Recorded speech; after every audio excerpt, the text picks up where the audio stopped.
Hey, good morning, everyone. Welcome to the new trading week.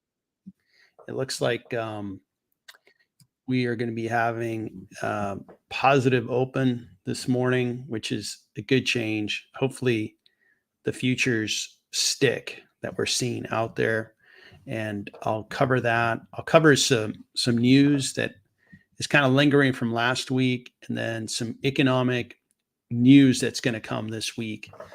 We have two big reports coming up that I'll cover that could move the market.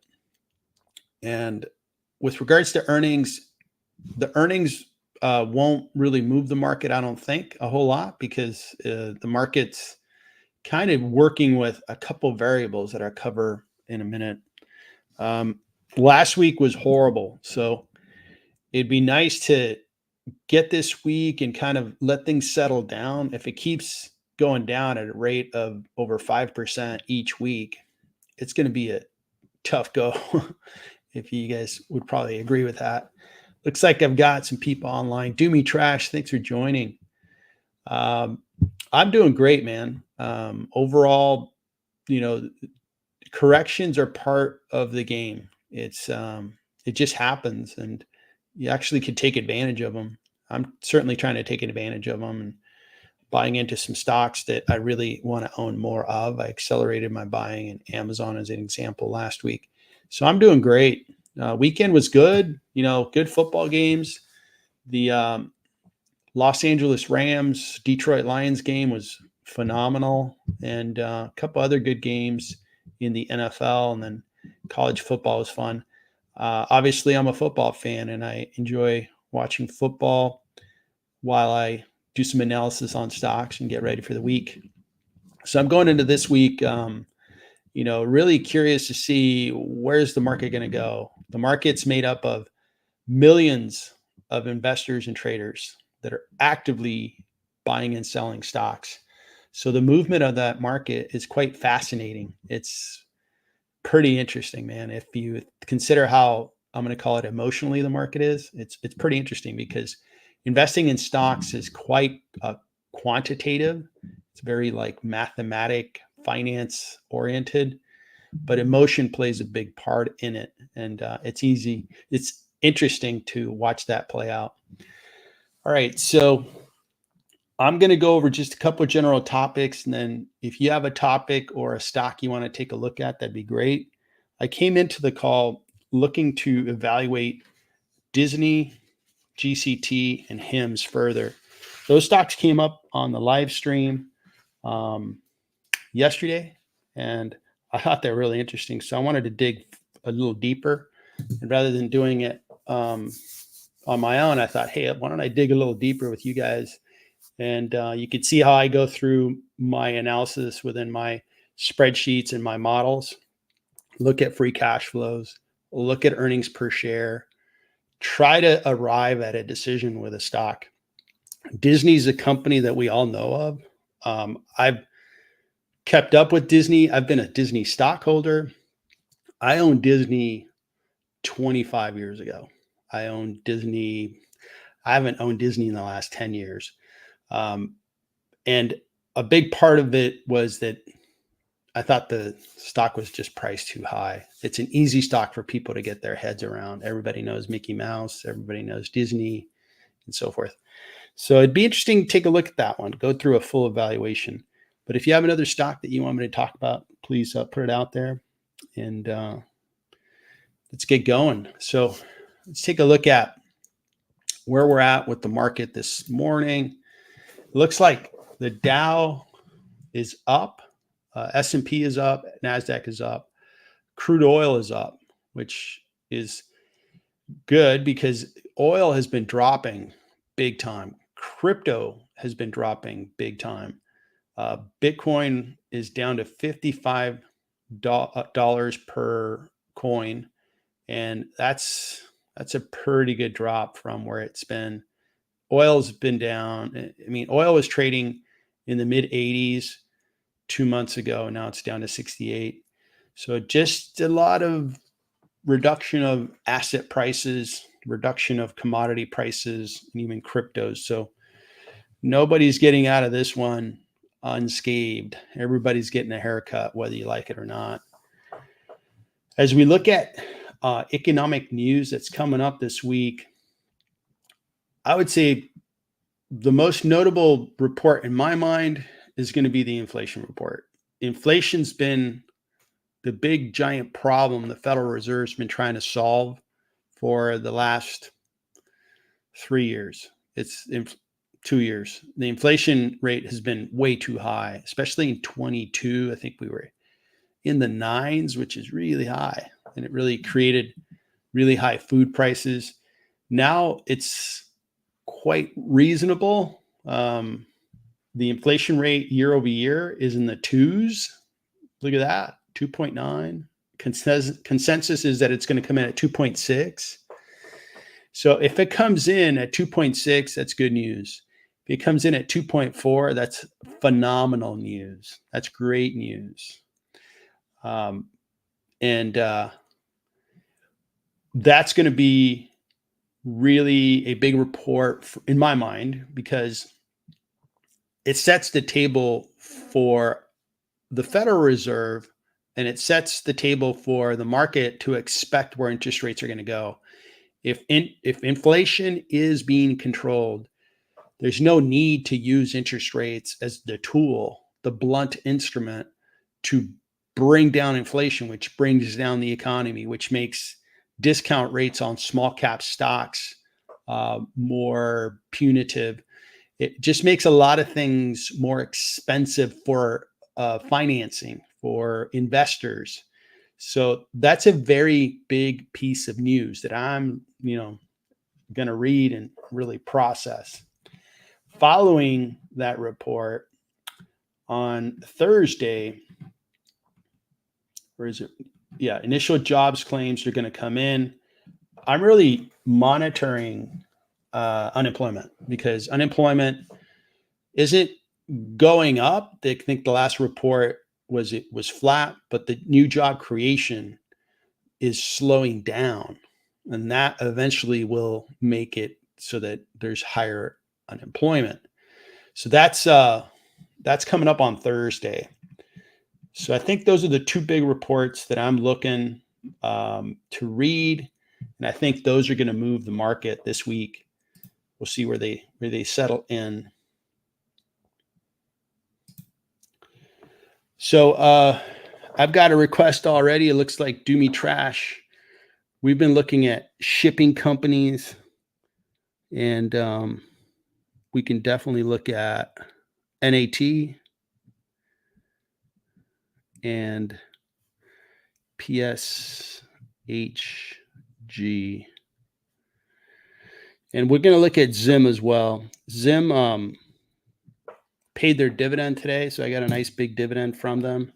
And I can go over that just to kind of give you a sense of Zim is a shipping company. It's the shipping company that I invest in. And let's keep going. So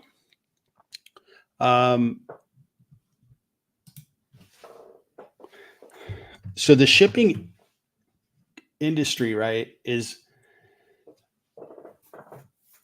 logistics and shipping. It's a big part of the economy, because we have a global economy. And I like the investment. I like the idea in general, because it's not going to go away. If anything, there's just more demand on it. We're so dependent on one another. Like, we're so dependent on China. We're so dependent on Europe for certain products.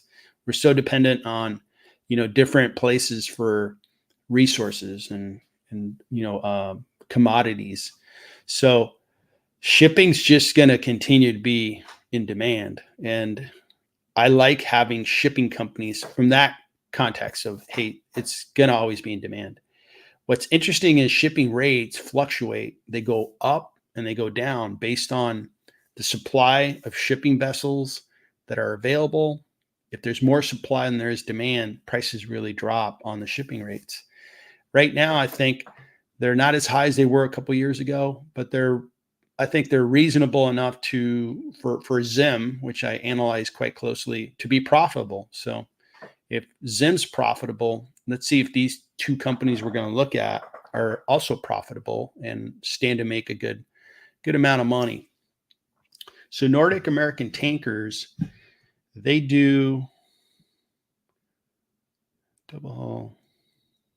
So they move crude oil, and crude has to be moved, from where it's being extracted to where it's going to be refined, and then where it's refined to its end market. Its end market is usually in places where they just don't have any oil and they need it because everybody drives cars or operates things that need gasoline, diesel, and so forth. And their stock price over the last 5 years, a good return, 96.72, and they have a whopping 13%. I would say that, if you have a stock that is going to potentially appreciate and you buy it at the right times, like, you're sitting pretty if you bought, in this range here, if you dollar cost average to your investment, you're sitting really pretty because you're sitting on a nice gain and you're being paid 13%. I like a lot of things about that. So that's good. Market cap is really low, 751, revenues 363, and analysts say it's a buy and it's discounted by 11%. So it moves energy. Okay. We look at their revenue. Revenue is down because shipping rates are probably down. And I'm trying to think. There's probably, there is kind of a slowdown. If you look at economic data, there's a slight slowdown, but I'm trying to think and see if I know of a causal factor that's affecting the amount of oil it's moving around, because these guys don't necessarily care what the oil price is. They're moving a commodity. They could be moving something that's worth $1 per barrel or $1 million per barrel. They're moving it from point A to point B. That's what their job. So I'm not thinking of anything there.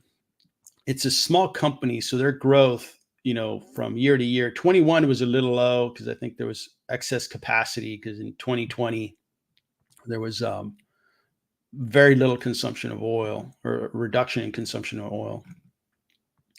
So that's the income statement. Are they profitable? So they are profitable. That's very good. They had an unprofitable year in 21. I think that's COVID related. They get a pass. Anything like that, that's COVID related, I give companies a pass. All right. So let's take a look at the balance sheet. Make sure they don't have a ton of debt, and they've got lots of problems there. So let's see. Cash is about 40 million, and total debt is 285. It's been coming down. Very good. Okay. So 285, and their EBITDA ratio, I want it to be less than 3 times EBITDA. EBITDA is 145. And so if we take their cash is 40 million and their net debt, total debt's 285. Yeah. So it would take them less than 2 years to pay off debt if they really focused on using their EBITDA to pay off debt. So that's a good balance sheet. When we look at free cash flow, they are not, so they are providing free cash flow. They didn't have it for a couple years, and then they're back to cash flow. What is a little concerning is it dropped quite a bit. And if we look at what's changed, right, they're not as profitable as they were in the trailing 12 months. They're not as profitable as they were the full year of 2023. So that's a pretty good factor. The other things are kind of lining up. The inventory did change a bit. And the big factor is their profitability. Rates are much higher in 23. And oil prices did see a rise in 23. So maybe there was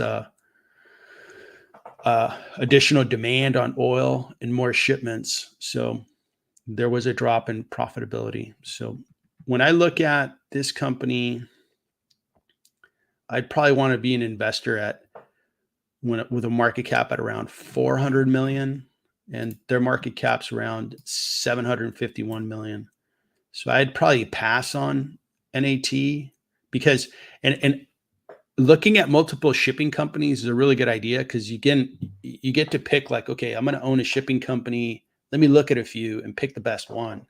And I think there's better options than this one. I'm going to keep this open and then open up PSHG, Performance Shipping. So these guys are out of Greece, which is typical. Greece is they know how to sail. So transportation, tanker vessels. So they have tanker vessels. Okay.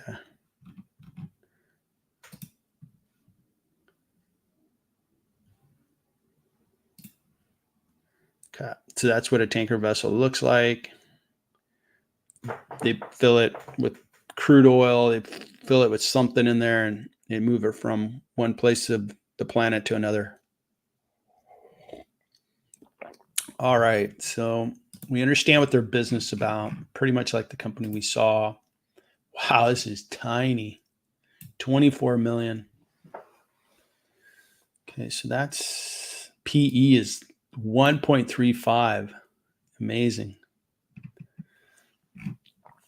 Their stock over the last, wow, what's going on? Why did it go from way up here to $2 a share? So this is Performance Shipping. So their revenue looks okay.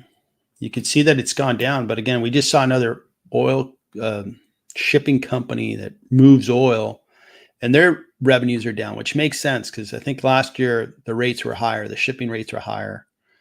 So this one here going down, not a big deal, but why is the stock price down so much? So when we look at they are profitable. They have free cash of 25 million. They have free cash of 56 million in 2023. That's good. All right, so maybe there's something in the balance sheet that's gonna be a big ugly situation. So 61 million in cash. Total debt. Yeah, they don't have a lot of debt, so that looks okay.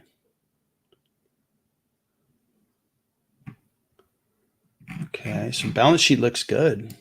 Cash flow looked good.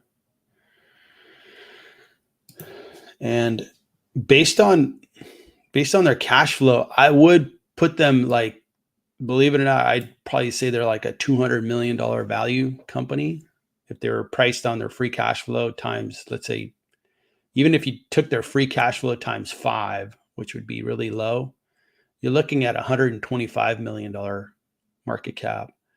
So why is it so far off?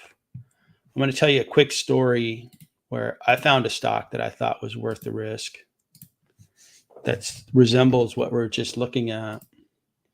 So Pangaea is real quick. They don't move oil, but they move other types of materials or in aggregates and stuff like that. Like this is dry bulk. Like they put dry materials, not liquid, and then they get them to another place and then they offload them.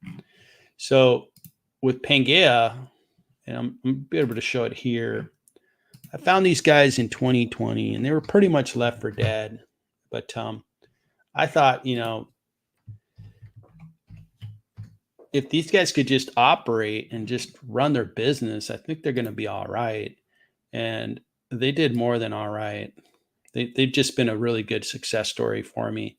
I ended up getting out of the stock like around here, and I concentrated my investment in Zim. But I bought shares at like, $2, and I averaged it in my buying price. So when I exited the position, it was a really nice windfall, and that's Panel. This was a company that is super tiny. they're now a market cap of 291, but not too long ago they were sub, you know, 100 million in market cap. They're like 50 million in market cap. So it was a really small market cap.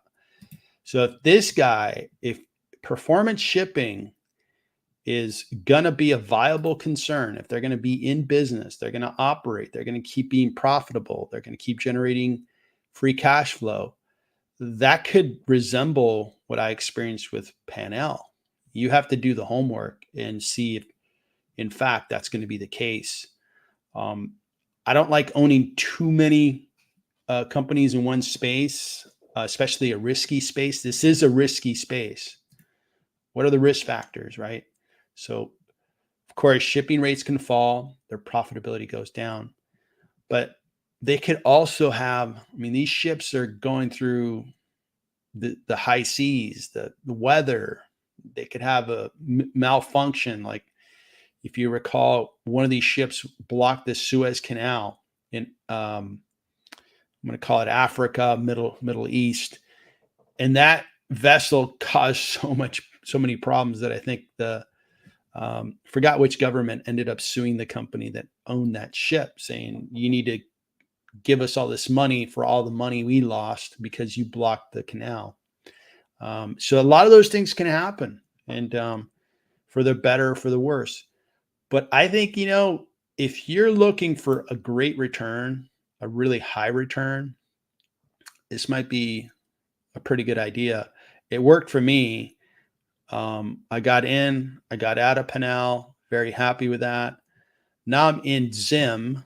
Let's talk about Zim for a little bit. And Zim is kind of now, I'm not going to say like known like the Mag 7, but I think a lot of investors are familiar with Zim, and they're nice stock price there. But you look at their stock chart, it just really dropped. But more recently, if you look at Zim, I'm sitting on a nice gain, and they pay a nice dividend. I just got paid my dividend, which is kind of cool.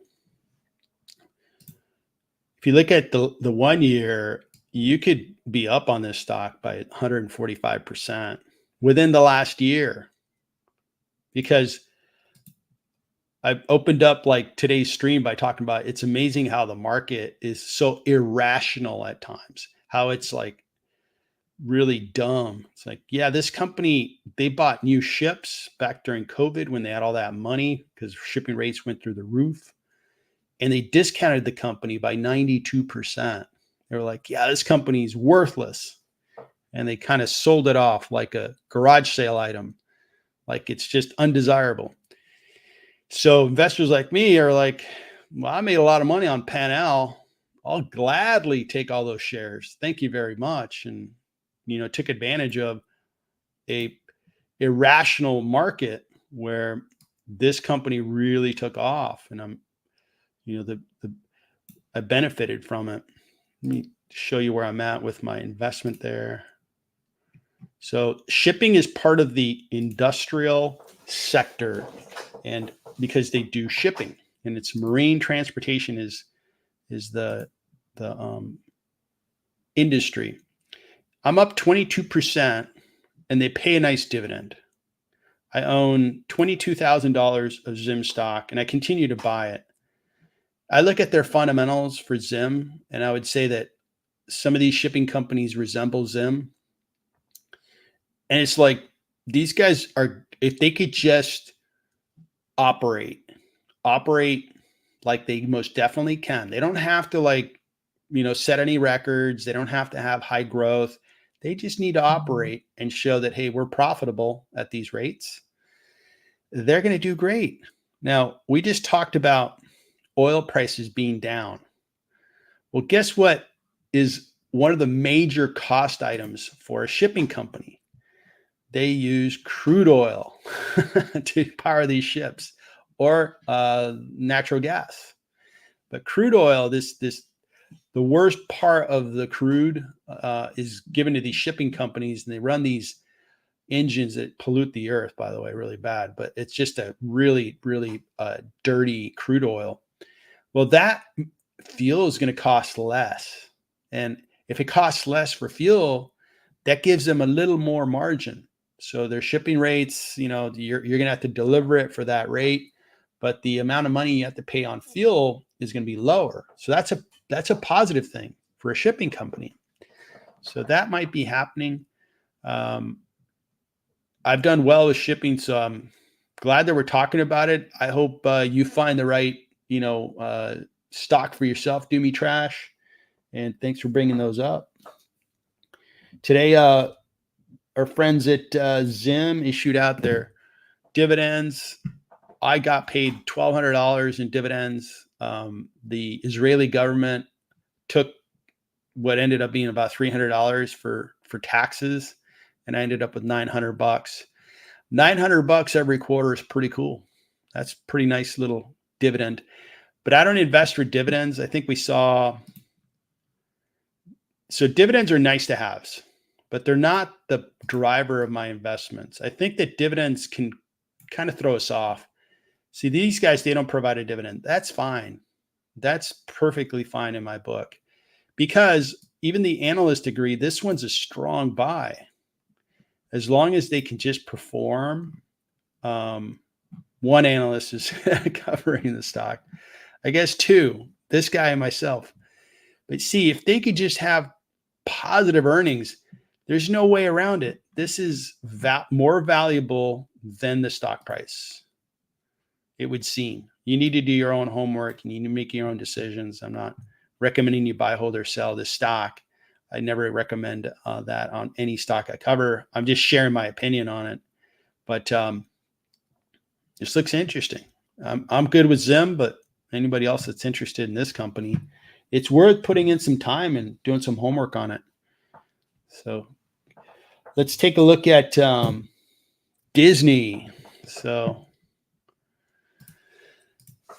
Disney is a very well-known company, whether you're familiar with their movies or their amusement parks. Now they have I think, successful streaming service, and they have certainly dropped. I mean, from the very top to the very bottom, the trough, down 60%. Again, the market could be really irrational with stocks going up and stocks going down. This is the same company that existed in 2022, I guess, when it had its high.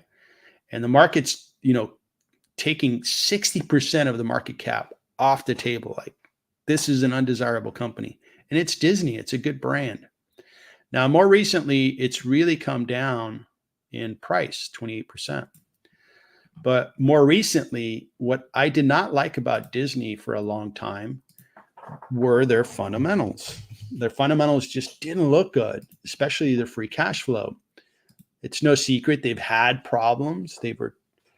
I don't think they were executing their business quite as well as they should have been. I mean, the travel industry has been on fire for 2 years. People want to get out. COVID, kept people locked up. People saved their money because they weren't spending as much because they weren't going out all that often. And they were ready to spend money once we got into, an opportunity to go to Disneyland, go to Disney World, go to the movies and watch a Disney film, pay a little more on streaming, that kind of thing. And all their merchandise, of course. Disney is a big merchandiser. And we look at their growth. They are growing their business. What really caught my attention was their cash flow.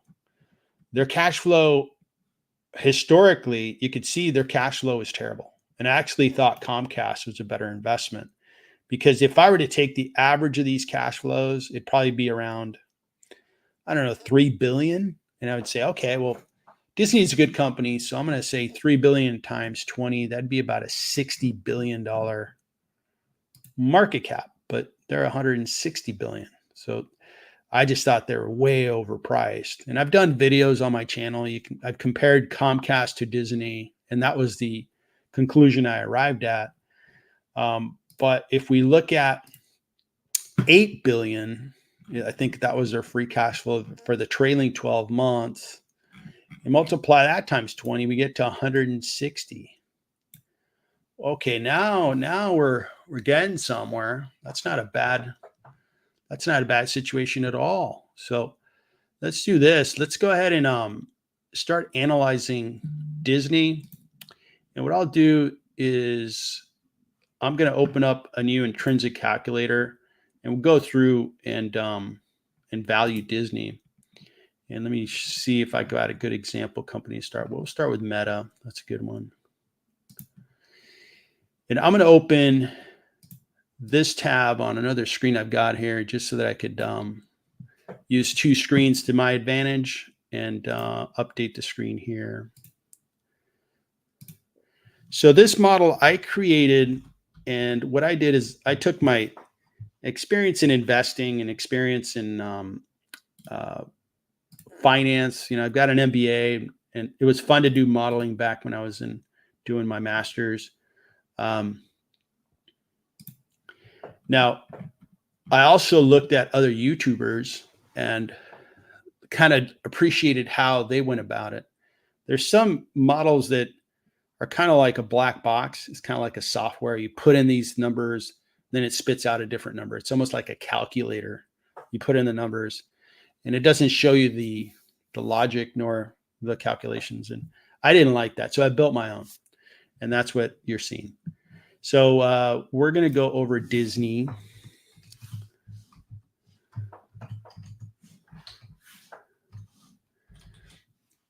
Today is the 9th of 2024. The market's open, by the way, but we'll take a look. We'll take a look soon. I think I'll probably make a video of this company and then put it on my channel. All right. So we said that their free cash flow for the trailing 12 months is really come back. Good job, Disney. So it's 79.58. It's $7,958,000,000. Now, Disney's a good operating company. I'm going to have their free cash flows grow by 5% in the short term and then 4% in the long term. And I'm going to update this guy to say I'm using trailing 12 months times 1.05. And that's because I'm growing cash flows by 5%. So that is good to go. Times 1.05. Okay, good. So now this is my cash forecast. In these first 4 years, I'm expecting cash flows are going to grow along these lines. And then terminal value takes this last number. And this is a formula that finance, has deemed to be the right formula for terminal value. That's the formula. And terminal values this concept and logic that you really should get your head around if you want to value companies based on free cash flow. And it's a really important number. Now, Disney's a quality company, very well recognized. Is it equivalent to Meta? Not quite. I'm going to go 8.5% as a discount rate. The intrinsic value of those free cash flows is 169. How much cash do they have? All right, Mickey Mouse, show me the cash in your wallet. So 59, 54. And how much debt? Total debt, 47 billion. 584. So their equity value is 127 and their market cap was 159.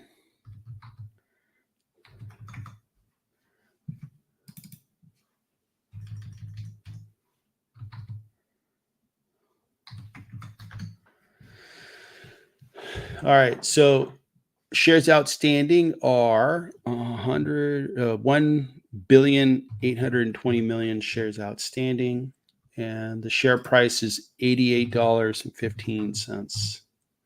So right now, the stock is still priced at a premium of 20%. If I look at cash flows based on a forecast that I can get my head around, and this is a little bit optimistic, by the way. Could they have another negative year out here? Yes. This is a little optimistic. So just to be realistic here. For the earnings per share, we have 22 analysts covering it. So there's a lot of good information and opinions on this stock. It's expected they're going to do $4.99.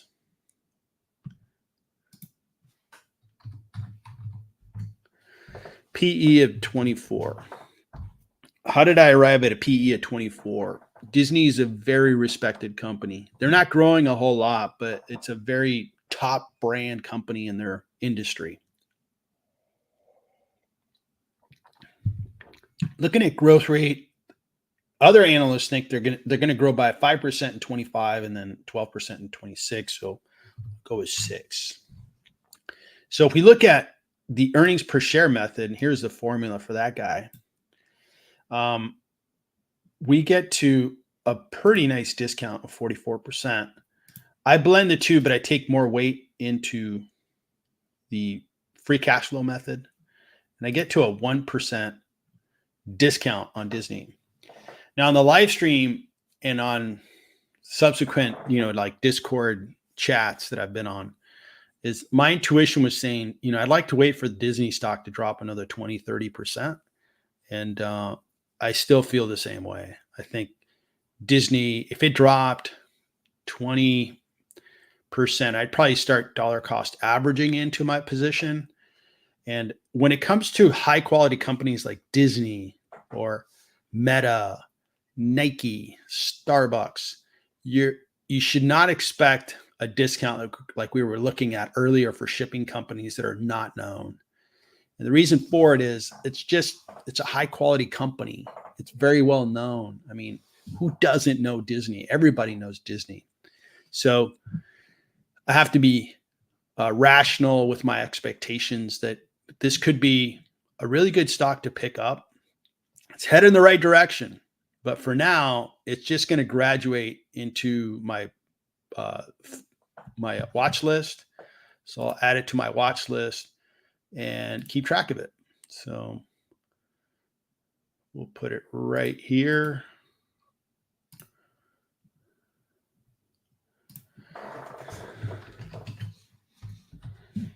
So that is Disney for you. One of the cool things about doing streaming is that people come up with really good stock ideas. Like we've been talking about shipping companies, so it's like, a lot of people are thinking shipping. And I end up looking at some stocks and liking the stocks I see. And I'm able to then analyze them and sometimes find a really good investment. So everybody wins. It's a symbiotic situation where I'm getting something out of it, and hopefully you guys are getting something out of it. So, all right. So let me update all these fields here, and then we'll be ready to go. I'm using a new computer, and I'm also using the online version of Excel. And as you can see, I need a little more practice in working with the app because it's not like the desktop version. And what I do is I track a stock compared to the stock price compared to the value I believe the company is worth. And I kind of put myself in a position where I could easily make a decision on a stock. Man, I am not liking how I cannot drag and drop, but maybe I could just do this going forward. There we go. The desirability, let's talk about desirability of Disney, because that's an important factor, right? So remember I was talking about, to expect that like a company like Disney would have a giant discount, like you would see the shipping companies we were looking at, there's very little expectation that I think that Disney would ever drop beyond like 30% discount. It's one thing if a stock's really expensive, But the Walt Disney Company, it's a really good brand. You think about their merchandising and their movies, their movie collection, and all that stuff. That's a lot of value. So I actually put Disney kind of in the gray, straddling the green of desirability. They have some pretty strong moats. It's cost a lot of money to build theme parks. It's not like somebody says, "Hey, I'm just fresh out of college. I think I'm going to ask somebody to invest $50 billion into a theme park and call it whatever to rival Disney World in Florida." That's just not going to happen. It's They have assets around the world that anybody trying to compete with them, it's very hard to compete against them. The movies, they have franchises in movies. Some of my favorite titles, like Pirates of the Caribbean, was awesome. Really enjoyed it. I thought the acting was phenomenal. That's a Disney franchise, and they have Star Wars. I mean, there's only one Star Wars. So I'm actually going to move them a little more into the green. And I want companies in the green because companies in the green can really protect their businesses. They can expand their margins. They can generate more cash flows. The most valuable companies on the stock market are in the green, and they have strong barriers of entry, strong moats against their competitors. So that's where I put the Walt Disney Company. It's partially in the green, partially in the gray. The businesses that are in the gray, right? They're trying to be a streaming company, and I'm saying trying because the one that's just, really focused is Netflix, but YouTube is the number one streaming platform on earth. So I think Disney's kind of trying to figure out that business, and they're not quite there, and they definitely have a lot of competition. There's a lot of streaming competition. There's content coming out of me. There's content coming out of everybody. So it's not like they're the theme parks where they can keep competitors out quite easily, or I should say, it's too difficult for competitors to come in and build a new theme park and say, "Oh, now I'm going to compete with Disney World in Florida." It's just very difficult. So that's where I put them. They do have good desirability for me. I do recognize that if you gave me the right price, I would gladly buy Disney. I would gladly be a Disney shareholder. I like quality. I'm 56. I've bought long shots. I still buy long shots, but it's not a majority of my portfolio. I'd rather sit back and let these companies work for me. I want to make money while I sleep. Okay. When I sleep and wake up and go, "Oh, Zim gave me $900. I like that." So quality gives me a higher expectation of them performing as expected.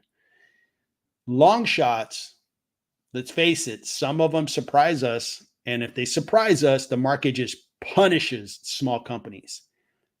I've shown you a couple of charts where Zim, as an example, was discounted by 92% from the previous high on the stock price. So that's why the desirability to me is a very important metric that I look at, and it's more qualitative versus quantitative. It's not like, 5 plus 5 equals 10. It's more, hey, bring a lot of things together. What do I think about their company, their brand, their competitive barriers, and so forth? So there, we dug into Disney. It's going to be on my watch list. It's on the watch list.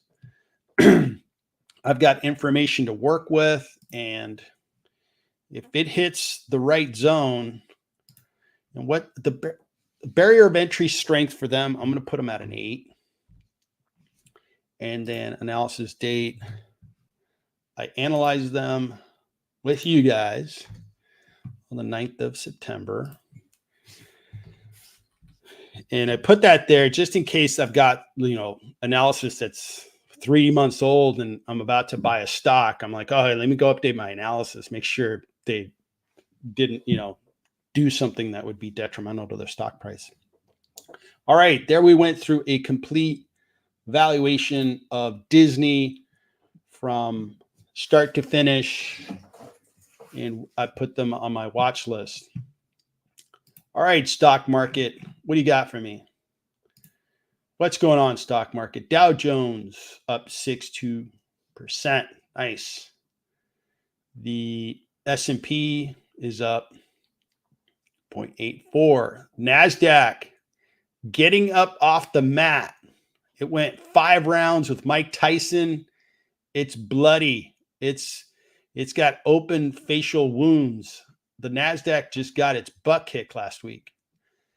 The Russell, look at this, man. Jeez. No love for small companies. Where's the love for small companies, man? Can't we all get along? That's a little surprising. We're 15 minutes in the trading day. Maybe this is going to take a little while for it to soak in. Let's see what's going on with crypto. So Bitcoin is up 2%. It's been down quite a bit. All right. Well, this is good to see. Let me take a glance at my holdings and see who's making it happen today with regards to the companies that I own. So it looks like a stock that came in that it came into a live stream the last 2 weeks, and the symbol was U. They do security. You may recognize them. Like if you go to an airport, there's like this priority line you can go through. There's the one the government runs. That's the pre-check line. Then there's Clear, which is a different line, and you pay for that service. And people get to get on their airplane quicker. They're up 8.27%. And I looked at the company, and they looked really good. So I ended up buying a few shares. I think I've got how much? I own $992 of it. But I just started investing in them a week ago, and I bought into the negativity. But let me show you the valuation I've got for this guy. That's a stock making some noise, and it's a small cap. Go small caps. Got to show small caps some love.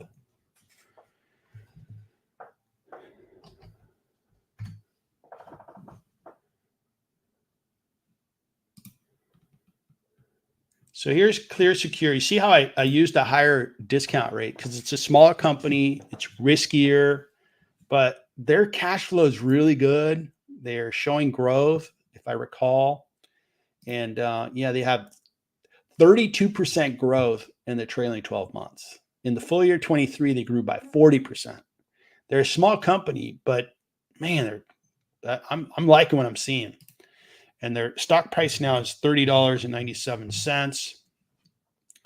Overall, I just thought, man, these guys are discounted big time. So I started buying a few shares, and this isn't my investment.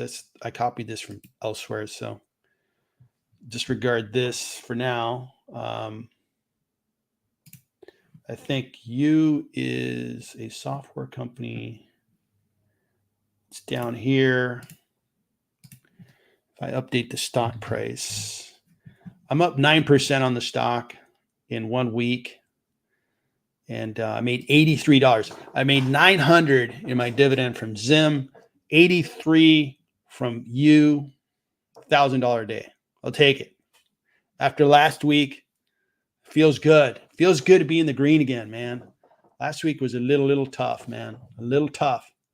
But back to our friends at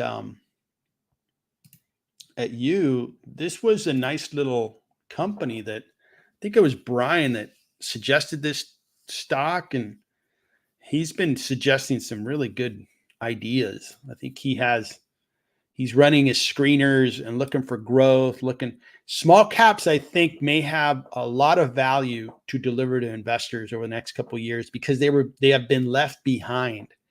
And if they're left behind and they have strong fundamentals, they continue to grow, load up their balance sheet with cash, really get, their cash generating machine, built, and you catch them before they explode, bingo. And so I appreciate the ideas like this one. I think, Brian, I'm going to go to Chipotle. I'm going to get myself a chicken burrito. I'm going to get guacamole because I'm feeling wealthy today. And I'm going to toast that burrito to Brian for suggesting you. Made some money already. Thank you, Brian. All right. So the market, see the Russell, we went from a negative like 1.6 to 0.31. Awesome.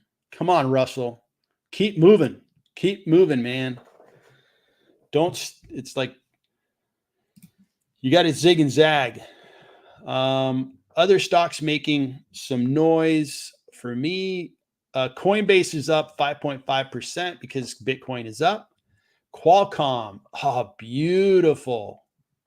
So I did a video on Qualcomm. You may have seen it on my channel. And with all of semiconductor crashing and burning, just coming down in value, it was bringing down Qualcomm. And I'm like, this is a company that's beginning to grow really nicely, really good free cash flows. This company's looking good. So I started buying into Qualcomm.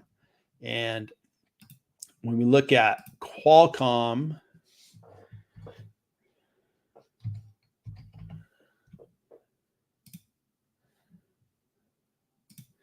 they just generate very good cash flows, and their business is cyclical, and they're beginning a nice growth trend in their business. So really glad that. So I've been an investor in Qualcomm in and out for years, and I made money on it, and it's in the video in 2024. I sold near that high, and then the stock's been kind of dropping down. I'm like, hey man, it's time to buy some Qualcomm. There's no rule against making money on a stock on several occasions. There's no rule against that. So I think it's still discounted by 28%. It's a high quality company. Back to desirability, right? Qualcomm has chips that the military uses, and it's that chipset goes into that military asset, and it comes from Qualcomm. When it comes to communications, when it comes to the original, smartphones and stuff, Qualcomm was one of the thought leaders. They own a lot of intellectual property that is wireless communication based. Very good company. And I put them in straddling the gray and the green. They do have some competitors, but they also have some products that nobody can touch them. So I'm glad I'm buying into Qualcomm. I made $22 because I own $1,129 of Qualcomm. I just started buying into them. I think I started buying them on Friday, and I already made $21. Man, I may have a career in day trading.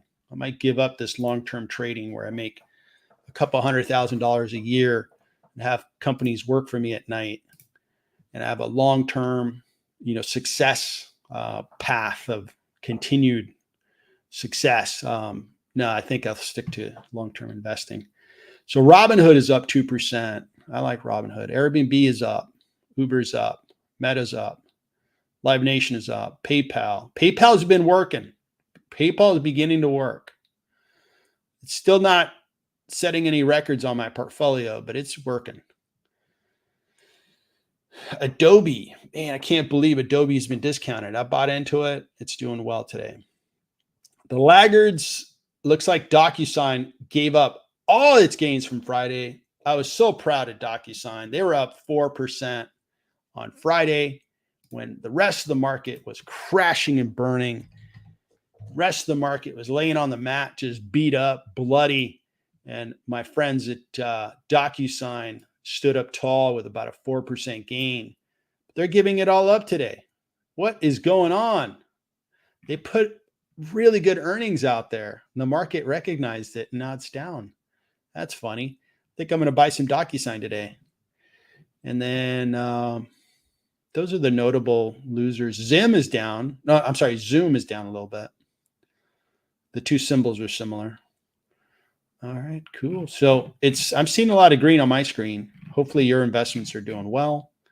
And I was not looking at the right screen, so I think I was only looking at my partial list. So Hewlett Packard, HPQ is up, NVIDIA is up, which is interesting. Amazon's up. I've been buying Amazon as fast as I can. And it is up nicely today at 2%. So hopefully your investments are doing great. In the chat, let me know what stock is doing the best for you today and which one's doing the worst. Let's see if we have any common stocks that we own together. I've brought up, so Doomy Trash, you brought up you. Good job, man. I'm sorry that I mistaken you for Brian. That's not, that's a compliment because that dude's been bringing it. You've been bringing it. Good job, man. And I will toast that Chipotle burrito in your name to Doomy Trash.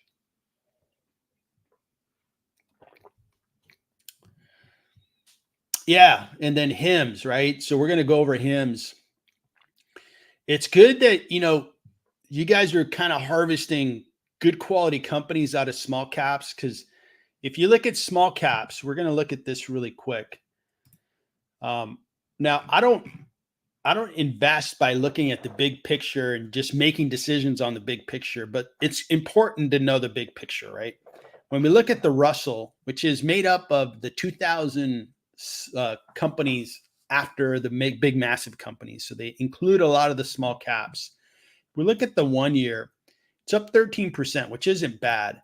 We look at the 5 year, you can see this flatness here, okay? And if you compare that to the NASDAQ, you're going to see that it's really falling behind.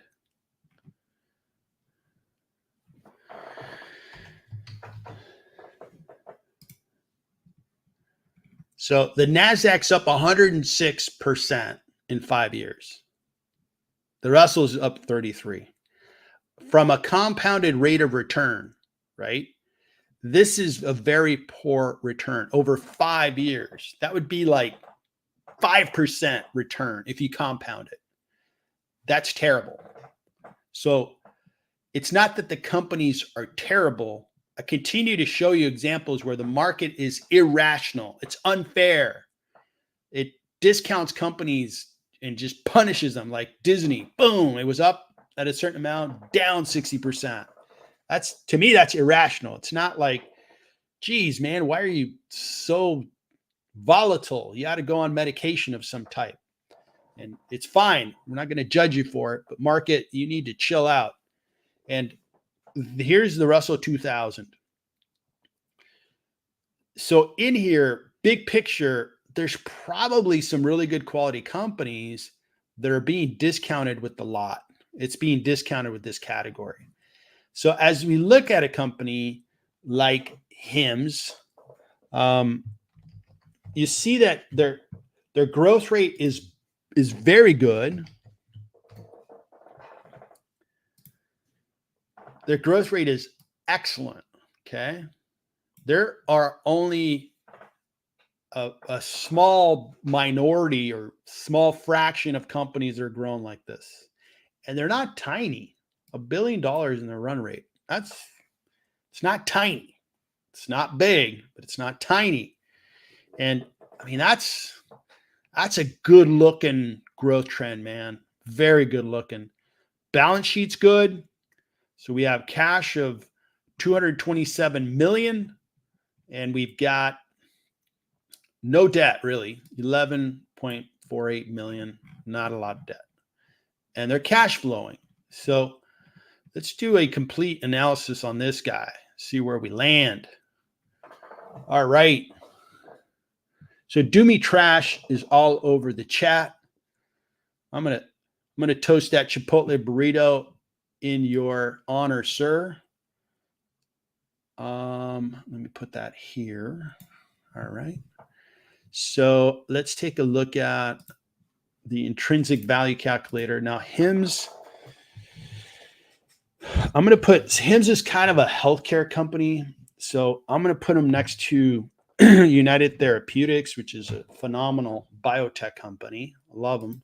I think they're discounted, but keep buying shares.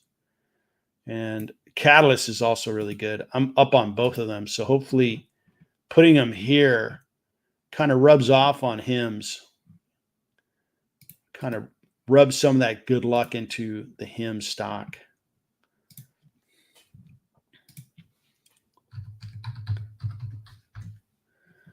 All right, so symbol is HIMS, and I think it's HIMS and HERS, right? So it's a smaller company. 9% is cool. They have a good balance sheet, but it's a smaller company, and smaller companies, we got to receive a higher rate of return. So as you take on more risk as an investor, we need to get a better return. If I take a higher risk, I want a higher return, because as you take a higher risk, there's chances are something's going to surprise you. You're going to lose money on an investment. So if you make 10 investments that are high risk and 2 of them are losers, okay, 2 of them are absolute winners, home runs, okay, great. Those 2 kind of offset each other. And in the middle, you have very good returns. So that's why we use a higher rate of return as we take on more risk. All right, so let's take a look at some cash. Cash is where it's at with a company. And cash for HIMS is 100 million. And HIMS is following a growth pattern that is typical, right? A company grows, they get market share, they have products that the market likes, and then they get scale. They're not spending a lot of money getting new customers because customers are coming back.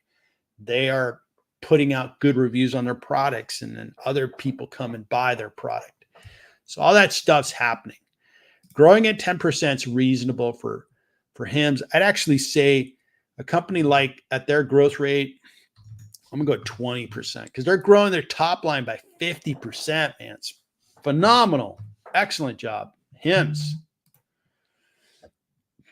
Based on a high rate of growth for free cash flows, we get an intrinsic value of all those cash flows of $3.4 billion. I'm going to add the cash, and you might see other channels where they don't do this. I do it. It's my money. So I decide how I'm going to look at a company and value it. I'm going to think for myself, and other investors would just potentially just go with the intrinsic value here. Other investors are fine. They invest their money. They stay in their lane. I stay in mine. I put in the cash and take away debt. Why? Because it kind of makes sense, right? If a company has their cash flows are worth this, but they have a ton of cash, they should be given credit for it. Or if they have a lot of debt, it should be a negative. So that's why I put it in there. So you can see that it added to the overall value of the company, which I call equity value. All right, market cap, $3 billion. And they have shares outstanding are 217 million shares outstanding. And the stock price is $14.02. So a discount of 19% on HIMS with a rate of return of 9%. Okay, that looks good. When we look at earnings per share, 12 analysts cover the company. That's pretty good coverage on a smaller company. And for this year, they're supposed to do 23 cents per share.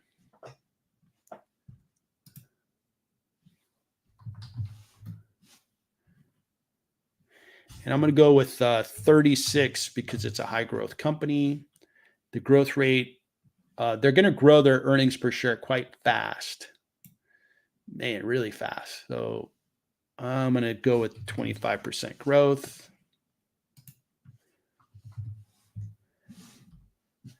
And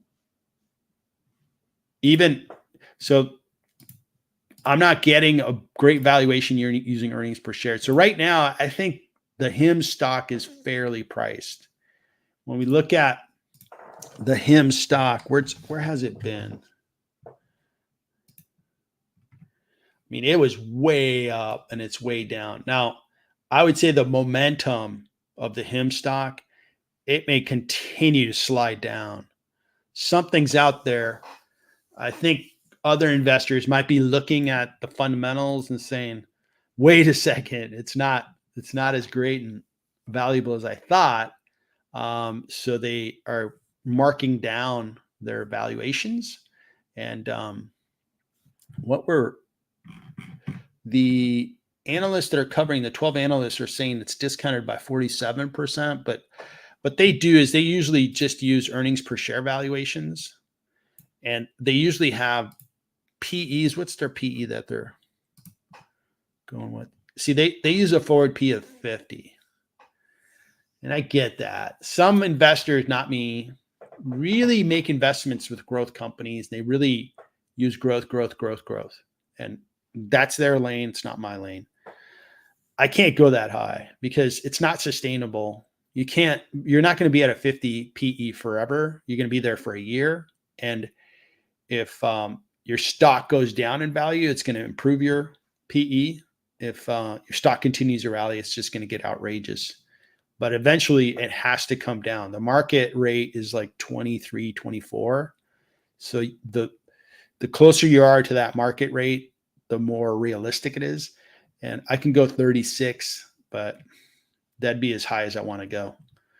I want to have a little bit of a safety net to invest in a stock and make money. This one doesn't give me a big, giant safety net just yet.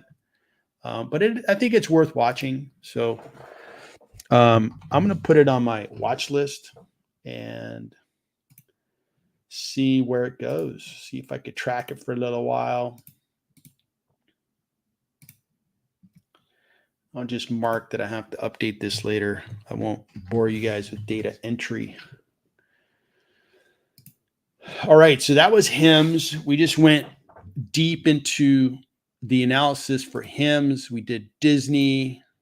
All right, we got it going on today. HIMSS is up 2.7% today. Very nice, very good.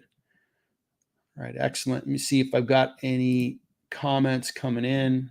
I think we're good. No, I think am I behind? No, not behind on other chats. All right, very good. So let's take a look at the markets, and it looks like I will kind of put the final touches on today's stream.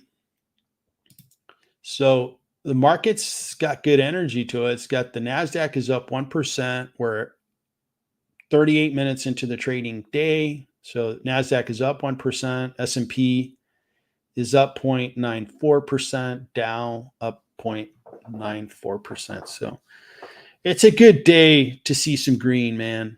It's going to make Monday a little smoother for this investor. Last week was a little brutal, man. Now, it's part of the game.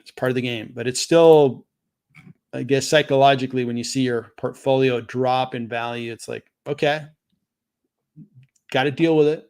It's not fun, but it's an opportunity. Let's go buy some of these companies we want to invest in. All right. So that's where we're at, everybody. So really appreciate you joining. Good luck in your investments. Good luck in your trading today. And I will be back tomorrow morning, same time, on YouTube, on Stonks, talking about the market. In the meantime, if you want to check out my Discord, got a good Discord out there. And I've got, I'm on Facebook, Threads, X, but you can find me on YouTube, join the community there, join the community on Stonks, or join Discord and look me up, Victor space H space investing, and you can collaborate with other investors. Discord's really active. It's got a lot of things going on. A lot of good ideas are talked about there. So everybody, thanks for joining. Enjoy your day. Have a great week, and I will talk to you soon.